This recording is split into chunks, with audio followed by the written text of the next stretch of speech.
G'day everybody, welcome back to the channel. It's been a little while, life goes on, and today we're going to resurrect hopefully the channel and get things back on track.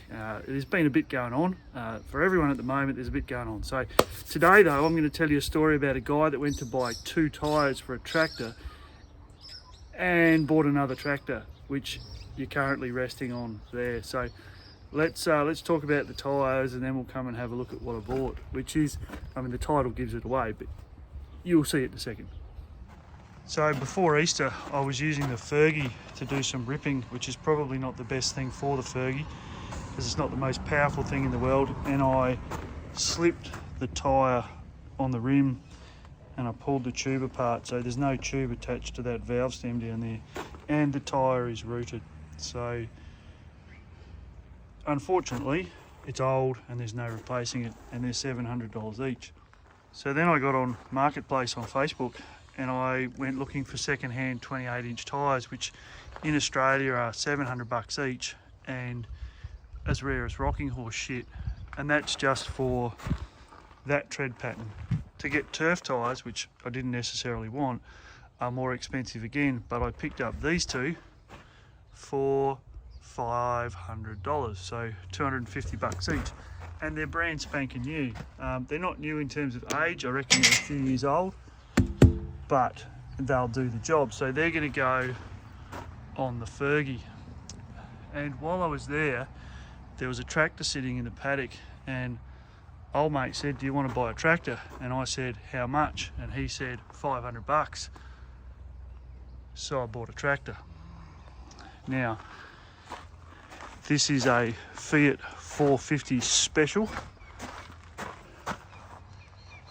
and it is number 406,000, I think.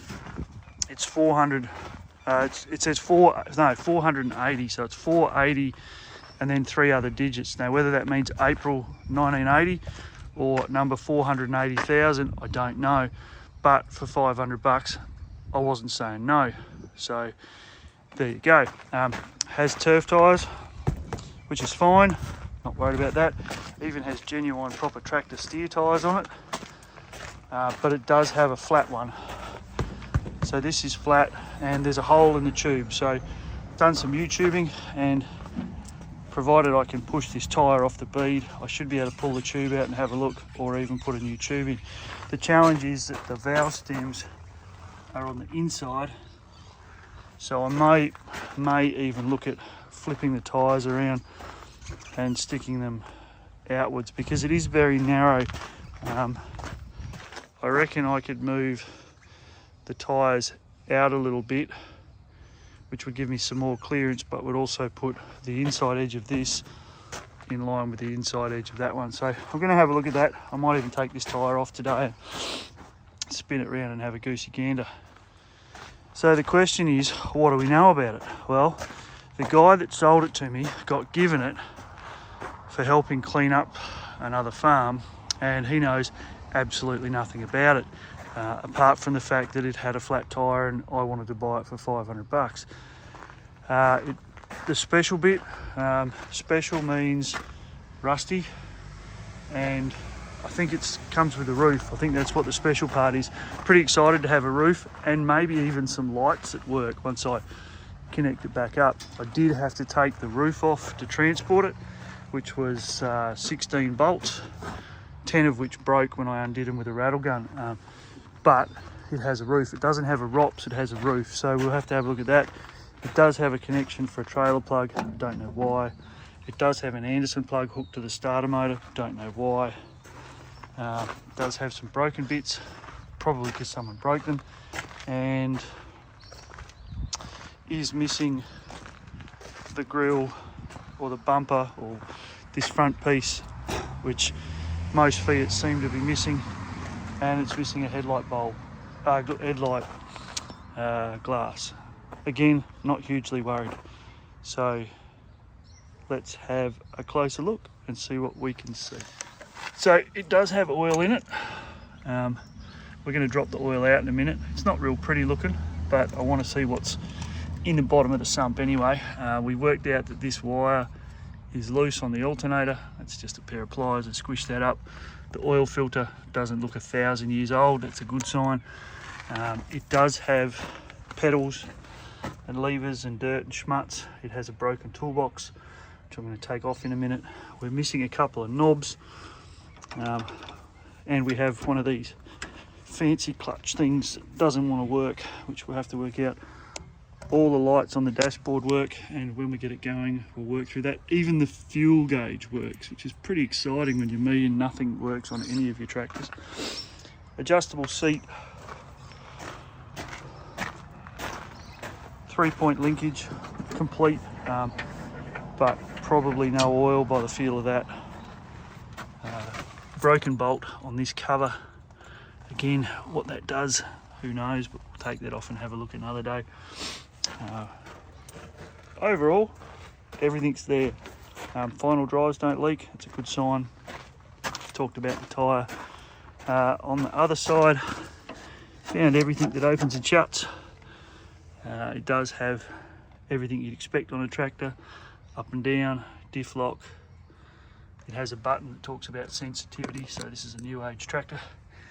And everything's on this side. This is where that Anderson plug hooks on to the starter motor. Again, don't know if that's going to stay there. Today we may have to work out how to get the starter motor off, because I can't get the engine to turn over yet, but we'll talk about that in a minute. Injector pump, it's all there. Does it work? Don't know. Fuel filter, don't know. And it does have an exhaust pipe, which again for one of my tractors is new and unusual. There was a piece of fluff under here that fell apart. Battery goes in the front. Haven't cracked the air cleaner yet. Probably do that in a minute.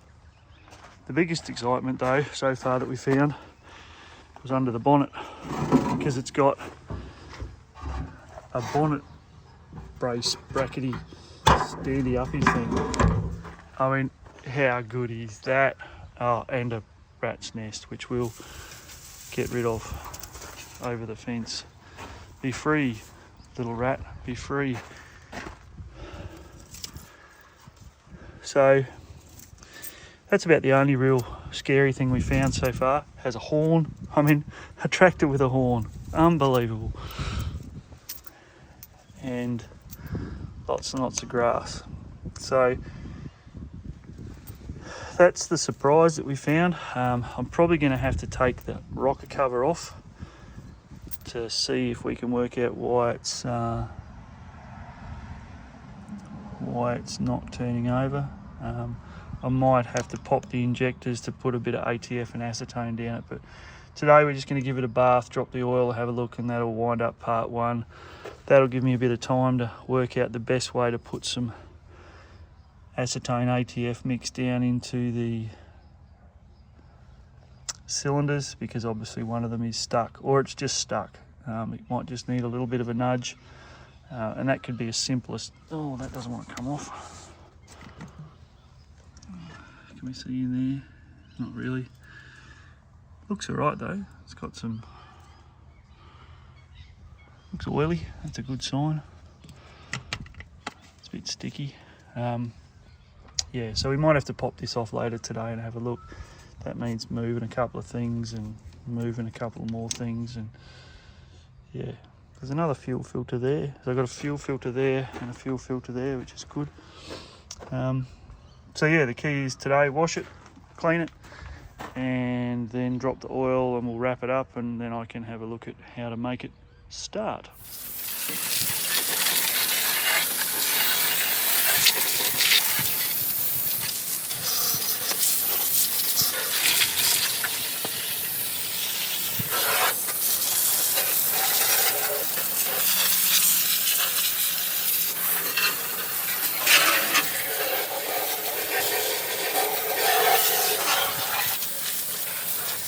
So there you go, it's had a bit of a wash. It's just a hose. I'll give it some truck wash in a little while. Just let it drip dry for now. No real surprises. A couple of big spiders ran out. Plenty of dirt and debris stuck in. around the place, but everything's out of the way that should be. I'll probably have to drain the fuel tank and there's something else I thought of. Drain the fuel tank, and flush the radiator. So first thing to do is get it spinning, and I think I should be able to get to the flywheel through this inspection plate, which I should be able to get a lever on it and try and turn the motor that way. Not going to try too hard because I don't want to break stuff, but yeah, looking good. Still more washing required, but for now it can sit in the sun and dry. So while the tractor dries, we're going to whip this toolbox out because, well, frankly, it's no good. Assuming we can get the bolts out.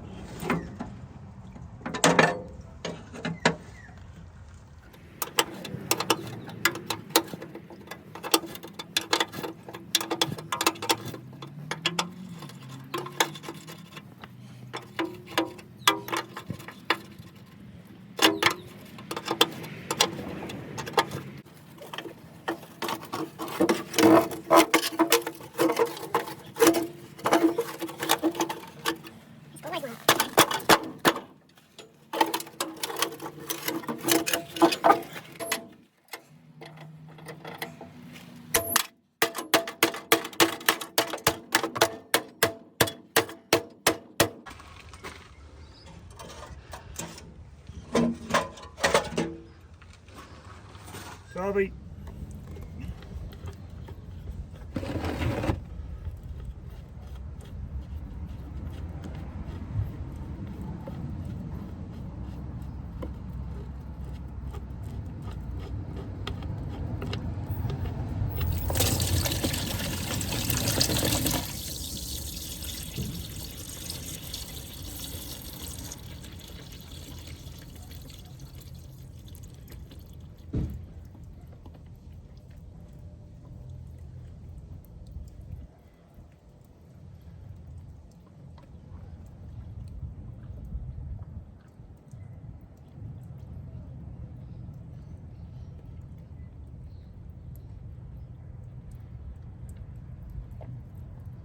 Well, that's a bit surprising.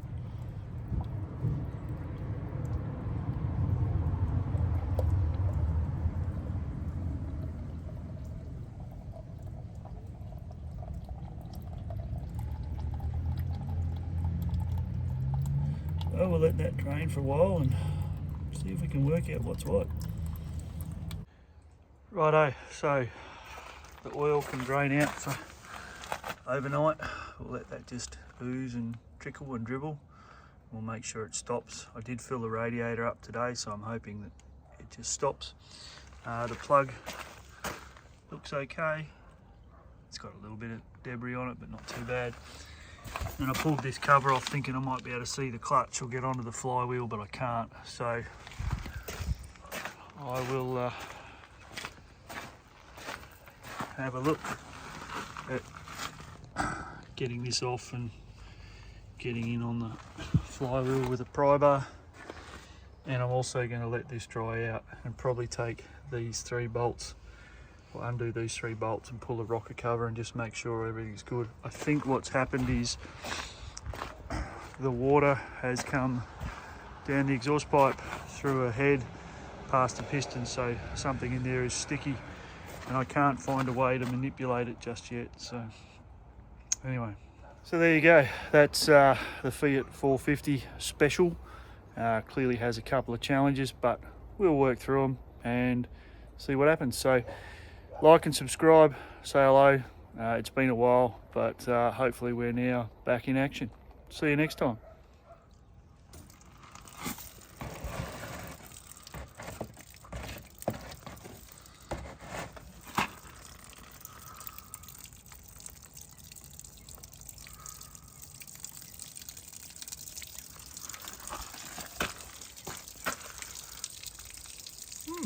Well, that's a good sign. No coolant in the oil.